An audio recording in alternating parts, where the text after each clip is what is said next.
6%। Arm forces हमेशा एक साधारण युवा को चुनना चाहती है जिसके अंदर कुछ असाधारण करने की क्षमता है लाइफ। तो जितने यंगस्टर प्रोएक्टिव अप्रोच के साथ काम करते हैं वो मोर ओवर आर्म फोर्सेस का पार्ट बनते हैं। रिएक्टिव अप्रोच के साथ जीने वाला यंगस्टर कभी भी आर्म फोर्सेस का भाग नहीं बन सकता है। कि रात में 11 बजे तक पढ़ रहे हो और सो गए और उसके बाद सुबह उठ करके आ गए, क्लास कर ली, चले गए, खाना खा लिया, सो गए, उठ गए, पढ़ लिया। ये रूटीन अगर आप फॉलो कर रहे हो तो you are fit to become an IAS, you are fit to become a clerk, you are fit to become a multinational company employee, but you are not fit certainly for armed forces. Selectors हमेशा last possible opportunity ढूंढते रहते हैं कि कुछ भी इस लड़के के अंदर, इस लड़की के अंदर अगर हमें marginal scope भी दिख रहा है तो हम इनको रिकमेंड करके आगे ले जाएं। But it is you who says कि I even don't have marginal scope.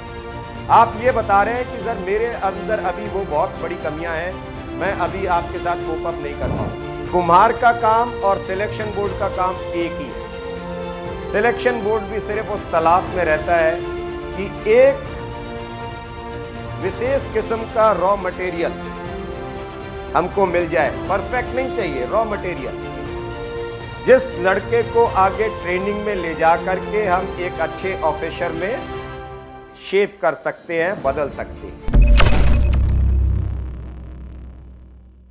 देखो, आज का इंटरेक्शन स्टार्ट करते हैं। बिफोर स्टार्टिंग टुडेज इंटरेक्शन, एक सवाल जो आप लोगों के दिमाग में बिल्कुल गूंजता रहता है उसको थोड़ा सा क्लियर करते हैं। ज़्यादातर यंगस्टर्स या लोगों के मन में ये गलतफहमी रहती है कि आर्म फोर्सेस हमेशा एक्स्ट्रा ऑर्डिनरी यंगस्टर्स को पसंद करती है क्योंकि इतने प्रोसेस हैं। रिटन टेस्ट है यूपीएससी का, उसके बाद फिर आप सिलेक्शन बोर्ड में जाते हैं, 5 दिन का स्टे, और वहाँ से हम कुछ लोगों को चुनते हैं क्योंकि फ़ौज का सिलेक्शन रेशो बहुत कम है, rather less than IIT JEE, less than UPSC IAS के जो एग्ज़ाम होते हैं, सिविल सर्विसेज, इन सबसे कमज़ोर सिलेक्शन रेशो फ़ौज का होता है। Overall right from filling up the form, अगर फॉर्म भरने से लेकर के और एकेडमी में कदम रखने तक की बात आप करेंगे तो 0.033% भी नहीं है सिलेक्शन रेशो, ठीक। और जो लोग रिटन पास करके एसएसबी में जाते हैं, जो लोग स्क्रीनिंग इन हो जाते हैं, पहले दिन जो लोग रोक लिए गए, उसके बाद भी फौज का जो सिलेक्शन रेशो है वो है ओनली 3.6%। सिर्फ 3.6% people can make it out, rest 96.4% people what they were doing, कहाँ गलती हो रही थी या कहाँ कमी हो गई जिसकी वजह से वो लोग अपने ऑब्जेक्टिव्स को नहीं पा सके। That is my purpose to tell you, and moreover you all are free. अगर इसके बीच में किसी का कोई स्पेसिफिक डाउट है तो you are free to ask me, but at last clear. फौज कभी भी एक्स्ट्रा ऑर्डिनरी या असाधारण यंगस्टर को नहीं चुनना चाहती है।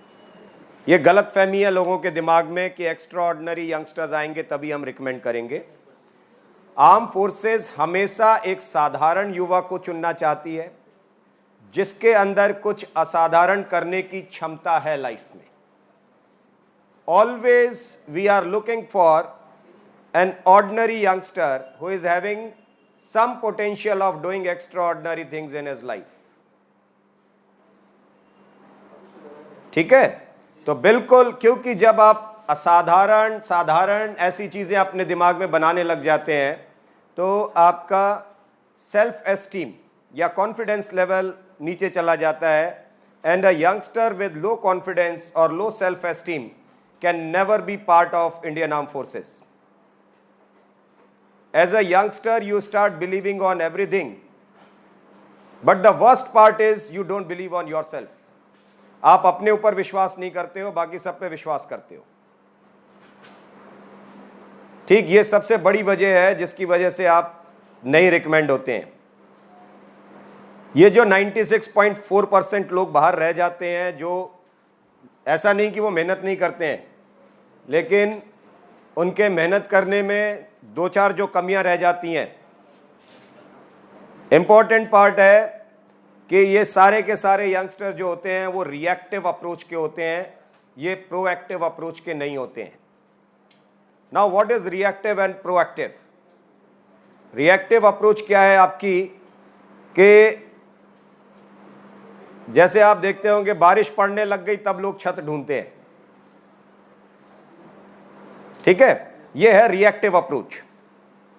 और बारिश आएगी 6 महीने बाद और उसके लिए छत आज से तैयार की जानी चाहिए, ये है प्रोएक्टिव अप्रोच।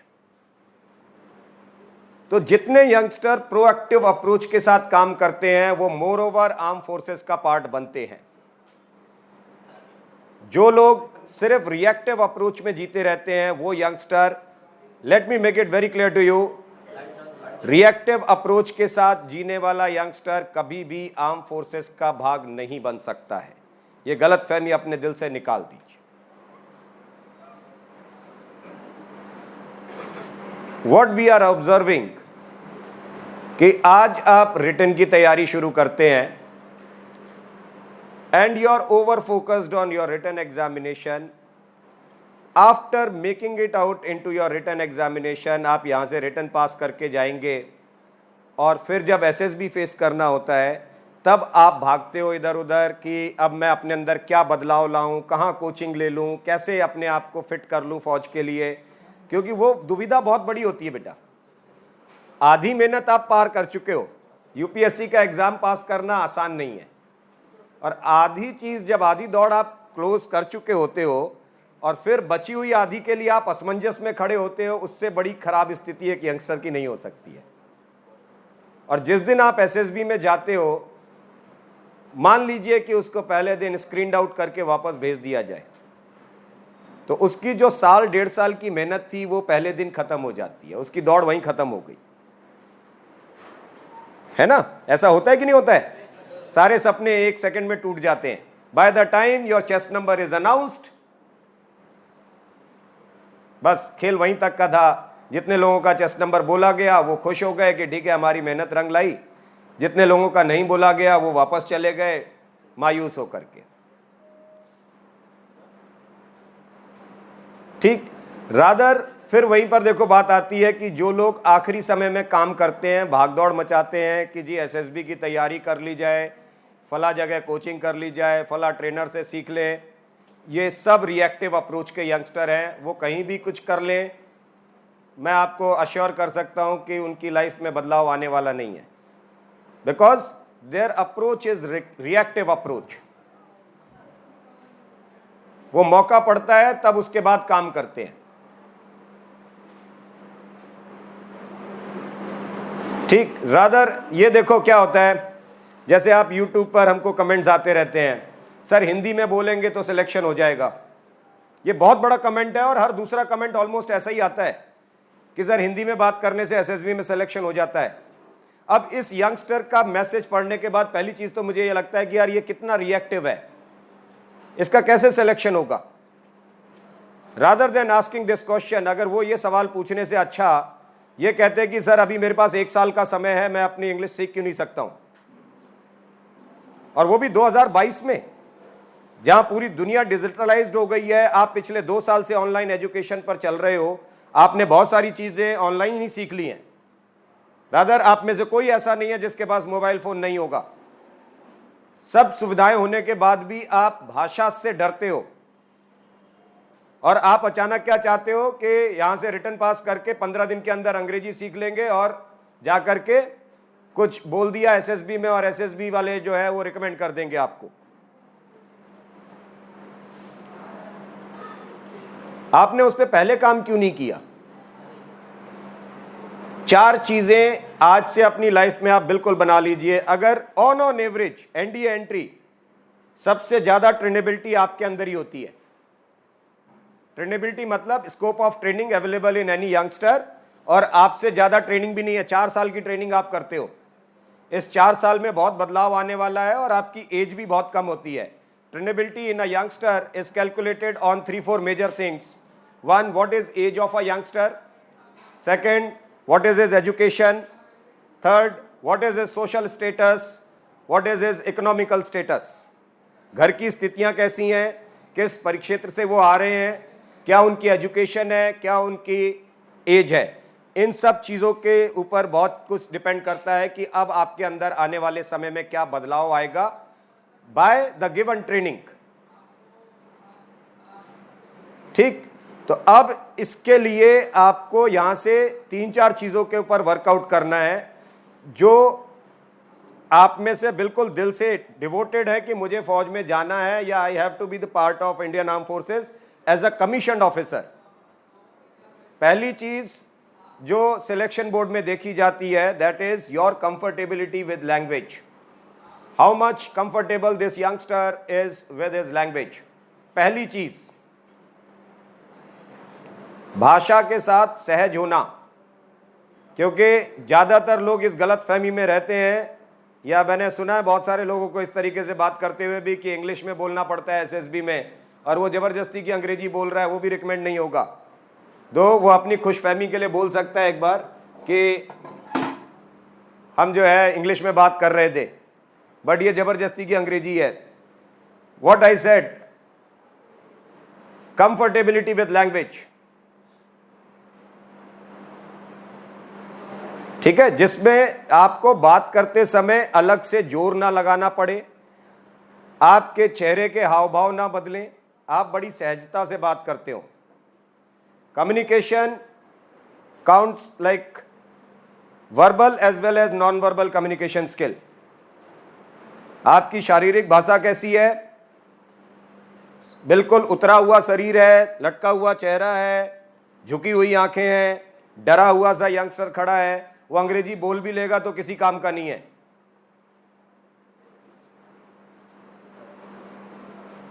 ठीक है, तो this is non verbal communication skill, and as a youngster you all should follow a good routine in your life.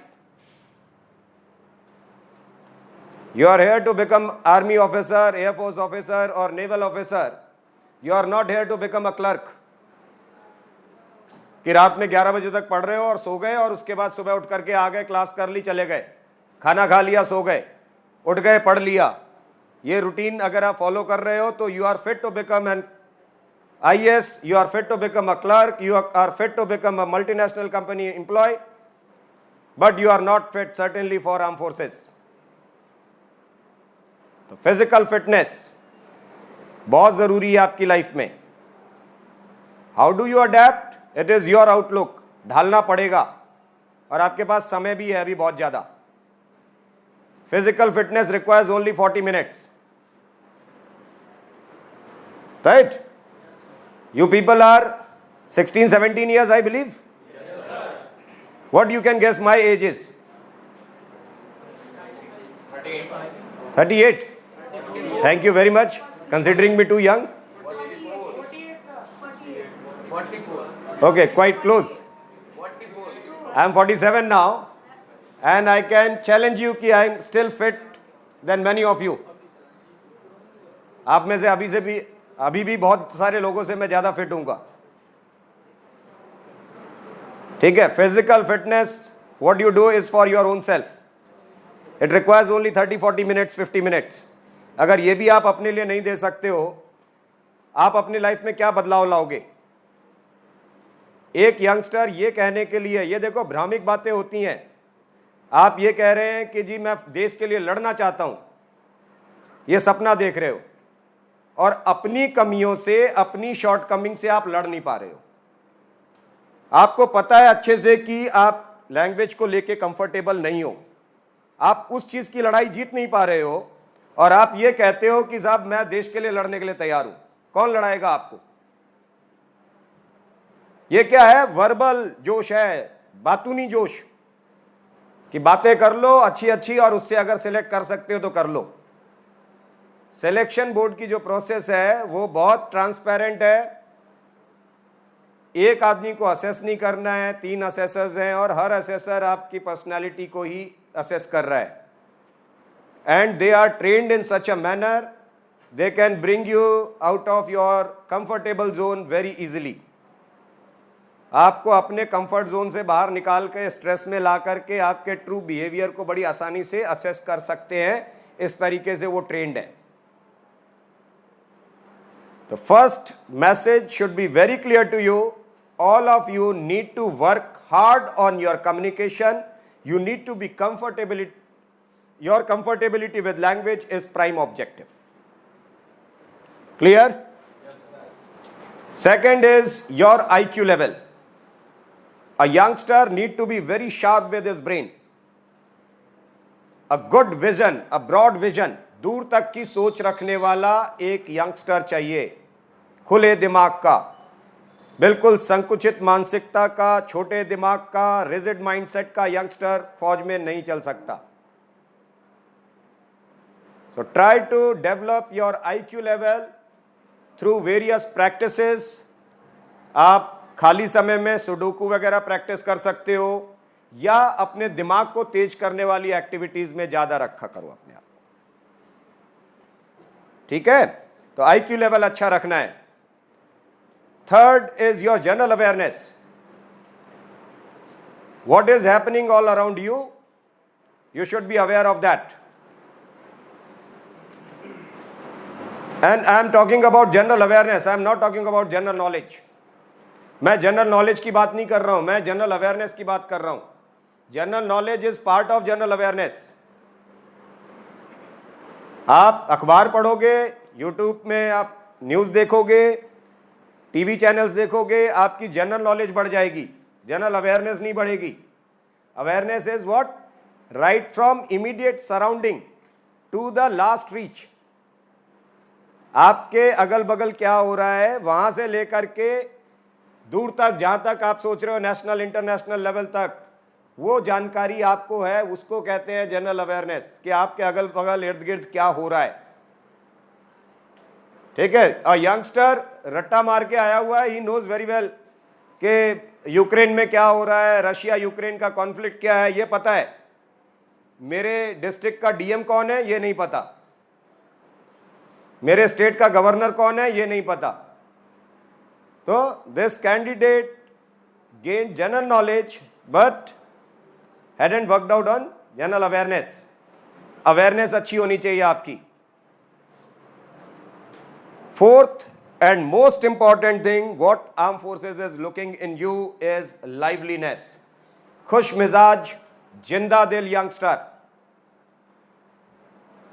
अब लाइवलीनेस को लोग क्या सोचते हैं कि सिर्फ हंसते रहना ही लाइवलीनेस है। हंसना तो दिखावटी भी हो सकता है, ठीक है, लेकिन लाइवलीनेस क्या चीज होती है? आप विषम परिस्थितियों में किस तरीके से खड़े होते हैं। It is not bad to fall 10 times. It is always better to stand 11 times. 11 बार गिरना बुरा नहीं है, 12 बार खड़े होना ज्यादा अच्छी बात है। यह है लाइवलीनेस। आप डिफिकल्ट सिचुएशंस में कैसे रिएक्ट करते हैं, आप स्ट्रेस में आते हैं, आप कंफर्ट जोन से बाहर आते हैं, आप किस तरीके से बिहेव करते हैं, that is called liveliness. So majority of the candidates appearing for selection board are over stressed youngster। एक 17-18 साल का यंगस्टर जो खुद अपनी जिंदगी नहीं जी सकता, वो दूसरों को क्या जीने देगा? वो खुद इतने स्ट्रेस में है। तो आपको ऐसा लगता है कि फौज को अभी किसी ऐसे यंग ऑफिसर की जरूरत है जो फौज में आकर के स्ट्रेस बांटेगा? लगता है ऐसा कि फौज में स्ट्रेस की जरूरत है? नहीं। बट जब ज्यादातर यंगस्टर स्ट्रेस्ड है तो वो जो आप हैं लाइफ में, दुनिया में, वही देंगे जाकर के। You are a stressed youngster, you will always spread stress around you. आप स्ट्रेस ही बांट सकते हो। तो उस स्ट्रेस से हमेशा बाहर रहिए, खुश मिजाजी से जीना सीखिए। पहले live your life to the fullest, avail every available opportunity in your life. The difference between a winner and a loser is very simple. Winners avail the opportunity, losers look for the opportunity. जीतने वाला जो होता है वो हर अवसर का बढ़ के फायदा उठाता है, हारने वाला जो होता है अवसर का खड़े खड़े इंतजार करता है। Basic difference. And you people are having golden opportunity. अगर आज आप नहीं कंफर्टेबल हैं लैंग्वेज को लेकर के, start working on it right from this moment. अभी से अगर काम करेंगे तो समय आते तक आप सुधार कर लेंगे। And as a foundation, this batch is foundation batch I believe. Okay, तो यहां से एक साल make English your core language.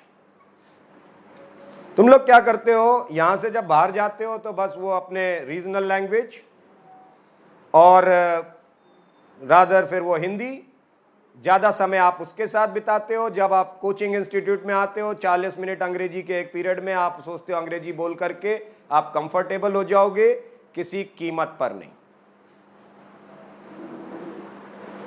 Try to go through a process of self introspection.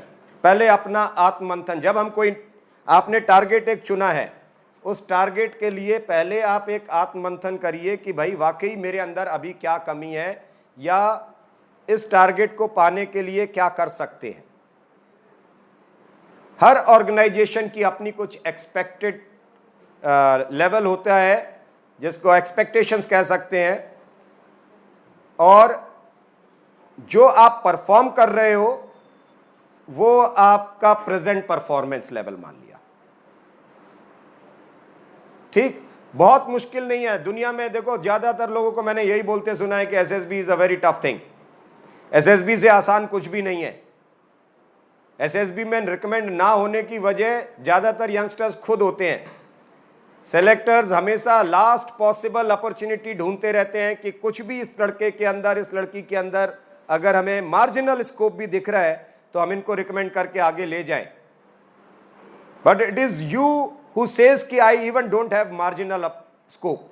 आप ये बता रहे हैं कि सर मेरे अंदर अभी वो बहुत बड़ी कमियां हैं, मैं अभी आपके साथ कोप अप नहीं कर पाऊंगा। इसी वजह से आपको बाहर छोड़ा जाता है। जितनी जरूरत आपको है उससे ज्यादा जरूरत फौज को है आपकी। आपके सिलेक्ट ना होने की वजह सबसे बड़ी आप ही लोग होते हैं। एसएसबी का कोई बहुत मुश्किल काम भी नहीं है। How many of you are from rural background? गांव से कितने लोग आते हैं? लगभग सारे ही। चलो गुड। अब कितने लोगों ने कुम्हार को देखा है? बहुत बढ़िया। चलो, जब आप कुम्हार जो घड़ा बनाता है, पॉट मेकर, कुम्हार घड़ा बनाने के लिए जो मिट्टी लाता है वो मिट्टी कहां से लाता है? तालाब से, है ना? मिट्टी तो आपके खेतों में भी होती है। आपके खेतों से मिट्टी नहीं ले जाता वो। सड़क किनारे बहुत मिट्टी पड़ी रहती है, वो भी नहीं लेता। क्यों नहीं ले सकता है? वो चिकनी नहीं होती है वो मिट्टी। देखो, वो एक अनपढ़ इंसान है और उसको पता है कि मैं किस मिट्टी पर मेहनत करूंगा तो घड़ा बनेगा, और अगर वो घड़ा बनेगा तभी 2 रोटी उसके पेट में जाएगी, है ना? उसकी नीड को फुलफिल करने के लिए वो एक विशेष किस्म की मिट्टी की तलाश में रहता है। कुम्हार का काम और सिलेक्शन बोर्ड का काम एक ही है। सिलेक्शन बोर्ड भी सिर्फ उस तलाश में रहता है कि एक विशेष किस्म का रॉ मटेरियल हमको मिल जाए। परफेक्ट नहीं चाहिए, रॉ मटेरियल, जिस लड़के को आगे ट्रेनिंग में ले जा करके हम एक अच्छे ऑफिसर में शेप कर सकते हैं, बदल सकते हैं। They are looking for a raw material. और उसके बावजूद सिलेक्शन रेट इतना अगर कम हो जाएगा तो उसकी वजह कहीं ना कहीं हम खुद बन जाते हैं। आई कैन अश्योर यू, अगर आप ये 4 चीजों के ऊपर वर्कआउट करेंगे, your comfortability with language, your IQ level, your general awareness and your liveliness, अगर ये 4 चीजें किसी यंगस्टर के अंदर अच्छी देखने के लिए मिल जाती हैं, 9 out of 10 times selection board खुद पे खुद आपको रिकमेंड कर देगा। ठीक है? तो इसके ऊपर अभी से वर्कआउट करना है आपको, और भ्रम में नहीं रहना है कि अपना आत्ममंथन कर रहे हो और सब कुछ अच्छा अच्छा ढूंढ रहे हो। उसको कहते हैं इंट्रोस्पेक्शन इल्यूजन, कि ये भ्रम में जी रहे हैं, अपनी कमियां स्वीकार नहीं करना चाहते हैं। ठीक है, अपनी कमियों को भी अच्छे से देखना चाहता है। ये ह्यूमन बिहेवियर है। जिस दिन आप अपनी कमियों को और अपनी स्ट्रेंथ को सही सही पहचान लेंगे, आप सही दिशा पकड़ लेंगे, और उसी दिन से आपका काम बदल जाएगा, आपके रहने का तरीका बदल जाएगा, आपके काम करने का तरीका बदल जाएगा। आज से 2 साल बाद, 1 साल बाद आप एसएसबी में जा रहे हैं, इट डज नॉट मीन कि आज आप आराम से बैठ सकते हैं। Your lifestyle should be changed. आप कपड़े कैसे पहन रहे हैं, आपका कमरा कैसा रहता है, आपका फ्रेंड सर्कल कैसा है, आपका डेली रूटीन कैसा है, ये सब जाकर के लास्ट में एसएसबी में रिफ्लेक्ट करेगा। आप ये सोचे कि एक दिन में आकर के सब कुछ बदल लोगे, कोई कोचिंग बदलेगी आकर के, कोई आकर के कोई दवाई खिला देगा और सब कुछ बदल जाएगा, ये पॉसिबल नहीं है। Is it clear to all of you? Now anyone who would like to ask me any question, specific question. कोई भी यंगस्टर जिसको किसी प्रकार का कोई डाउट है, कोई भी सवाल जो आप पूछना चाहते हैं, yes please. Whenever we are going to write a story at a video, and at that time what point we have to include so that we can make our story interesting. Okay. देखो, पहली चीज तो अभी जैसे हम लोगों ने बात की ना, तो IQ level of a youngster should be good enough. तो जो यंगस्टर दूर तक की सोच रखता है, विजन अच्छा है, जायज़ बात है, उसका इमेजिनेशन बहुत अच्छा होगा। So TAT is a test of your imagination with your subconscious mind. आप कैसे सोचते हैं, ठीक है। सो एज अ यंगस्टर, जैसे आप जो लाइफ, उसका तरीका थोड़ा सा और अलग होता है, पूरी बात लोग डिस्कस नहीं करते हैं। TAT का जब असेसमेंट कैरी किया जाता है SSB में, तो before that your psychologist will go through your PIQ form. जो PIQ फॉर्म आप भरते हैं,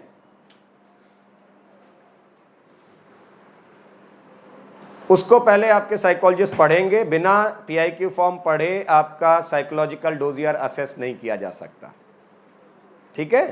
by going through your PIQ form, एक लड़का किस परिवेश से आ रहा है, गांव से आ रहा है, शहर से आ रहा है, मेट्रोपॉलिटन सिटी से आ रहा है, उसके फादर क्या करते हैं, घर की आर्थिक स्थिति क्या है, इसका एकेडमिक रिकॉर्ड क्या रहा है, और इसने कैसे गेम्स एंड स्पोर्ट्स में क्या पार्टिसिपेशन था, एक्स्ट्रा करिकुलर एक्टिविटीज़ में क्या पार्टिसिपेशन था, ये सब चीज़ें पढ़ करके I will start making a persona of yours.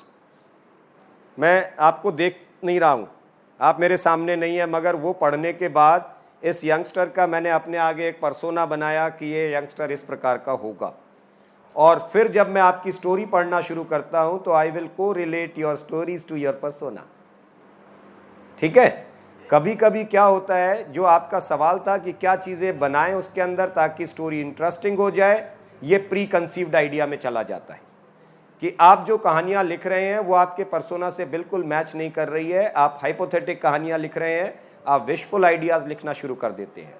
तो इससे अभी दूरी बना के रखना, rather than writing a good story, start improving your imaginations, that will help you a lot. Sir, जब भी मैं स्टोरी लिखने जाता हूँ तो सर मैं 5 चीज़ों का ध्यान रखता हूँ। स्पेसिफिक चीज़, मेजरेबल, एक्शनेबल, टाइम बाउंडेड और रिलेवेंट चीज़ उसमें देखता हूँ।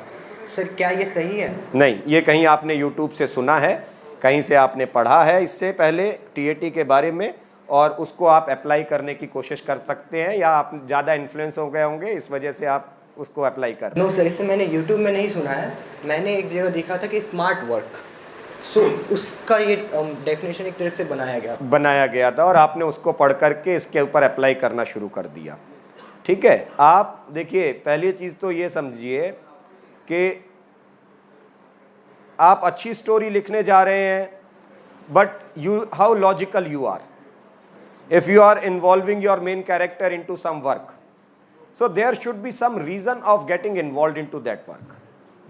भाई आप बहुत अच्छा काम करा रहे हो बट आपके पास कारण ही नहीं है उसका कि भाई कैसे मेरा हीरो इस सिचुएशन में आ गया, what led to this situation, वो क्लियर नहीं है, तो आपके लिए फिर वहां दिक्कत आई। Plus you want to achieve something in your life, your main character is achieving something in story, उसके लिए कुछ एफर्ट्स लगाने पड़ेंगे। The efforts made by your main character and the resources used by main character, ये अगर story से हटा दिए जाए, आप अपनी स्टोरी कितने भी अच्छे आइडियाज लिखिए, आप ये 3 चीजें हटा दीजिए अगर उसमें से, reason, efforts and resources, your story will ultimately become less logical and it will be considered as a wishful idea, right? It is not test of English, it is test of psychology. Through your stories your behavior is assessed. Clear?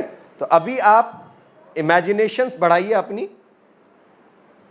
Positive रहने की कोशिश करिए, unwanted negativity से दूर रहा करिए, क्योंकि story लिखने के लिए बहुत सारे लोग ये समझा देते हैं कि जी एक मेन कैरेक्टर है, एक प्रॉब्लम होना चाहिए, एक अच्छा सॉल्यूशन होना चाहिए। Again you have to remember it is test of your subconscious mind.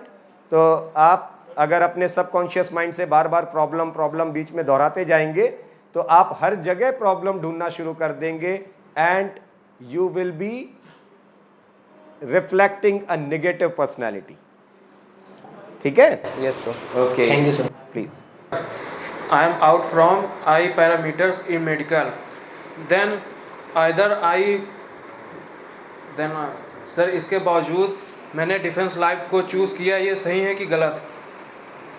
कितनी पावर थी आंखों की बेटा? सर -4.5 -3.5।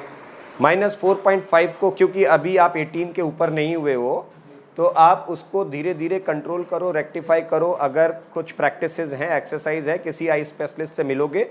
3.5 ठीक है, बिल्कुल चल सकता है आर्म फोर्सेस के लिए। 4.5 जो है उसके ऊपर थोड़ा सा मेहनत करके, वर्कआउट करके अगर आप नीचे ले आ सकते हैं तो वो ठीक है, टाइम है आपके पास 1 साल। Important is you need to work out on your communication skill. नहीं करोगे, बिल्कुल दिमाग में यहाँ से बिठा के रखना कि जितनी मेहनत आप यहाँ से करके जाओगे, पढ़ के जाओगे, रात भर रटोगे, पास हो जाओगे, पहले दिन स्क्रीन आउट होकर के वापस चले जाओगे घर। अगर उस उद्देश्य से मेहनत कर रहे हो तो आप कर लीजिए, मुझे कोई तकलीफ नहीं है। अदरवाइज अपनी कम्युनिकेशन ठीक करिए, अपनी लाइफस्टाइल सही करिए अगर आगे तक इस मेहनत को कन्वर्ट करना चाहते हैं तो। ठीक?